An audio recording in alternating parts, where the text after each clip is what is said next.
So the Kyron Lacey situation, you know, of course, the news came out, and of course we learned a little bit more on Saturday about how the police officer coached the witness to say that Kyron Lacey did the car crash. Body cam footage, and they turned off their body cams for that. And that is disgusting. I hope there's justice. I mean, if that was my brother, then if that was my brother, I would have taken matters into my own hands, if I was being honest. But just a terrible situation all around. And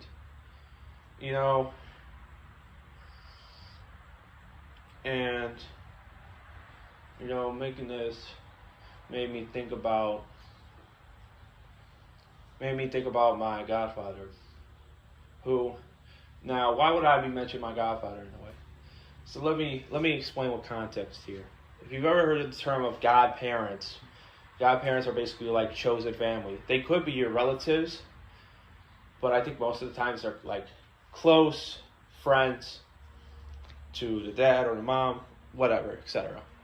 But my godfather, he's African American. He works in a Amazon warehouse somewhere in southern Ohio, I think. And I texted him yesterday about stay safe. He basically texted me that he appreciated it. And now, why would I be worried about him if he's African American? Well, if you didn't hear, in Chicago, ICE raided an apartment building where they not only took out immigrants but also African Americans. And not only adults but kids. So I have every right to be concerned about my friend. Man, my godfather really. So, my godfather, of course, is friends with my dad. And they used to be cool. Since I was born, in 2020, in a way. And then they had a bit of a falling out because he had a girlfriend, and he lost the job. I think he got a new one. I think he lost his job and then he got pissed off and something. But during my freshman year, which was late 2023, like in my first week of it, he and him made up. They met up basically. And, we had an emotional talk, one-on-one, just the two of us. He apologized, and we've been cool ever since.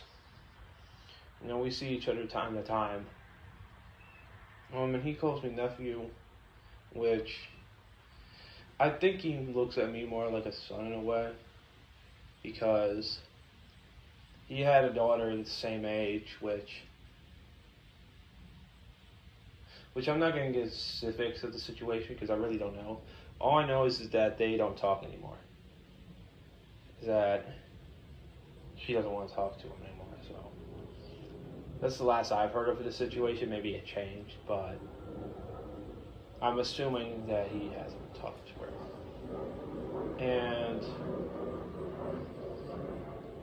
And politics has been a mess too, because America has been broken from the start. Alright? Ever since its inception, it's been broken. From natives, from the African Americans, till now. America was built on the backs of African Americans, slaves, and I don't think some certain people don't want to admit that. I mean, you have the president removing slavery exhibits from the Smithsonian Museum because that doesn't match his vision of the United States. He's trying to make it seem like America was perfect and everything when America was not perfect, it was imperfect. And people should know about the imperfects so it doesn't happen again. But here we are. And immigration camps are happening, which basically is the second coming of what happened in Germany in 1940s. It tells me all I need to know. So, America is not perfect, and it's certainly far from perfect.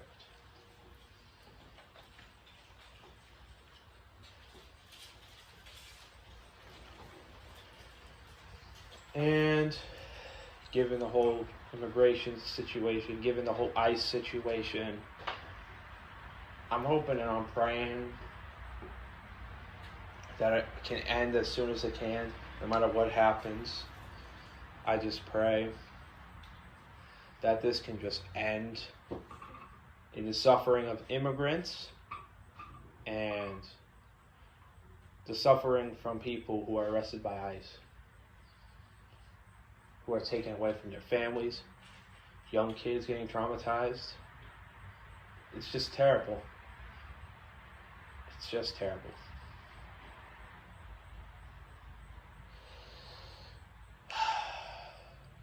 It just sucks. It really just does.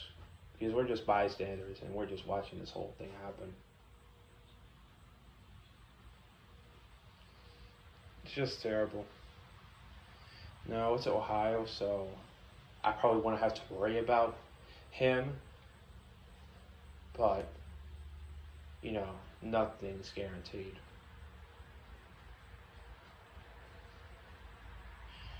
It's a terrible country we live in. And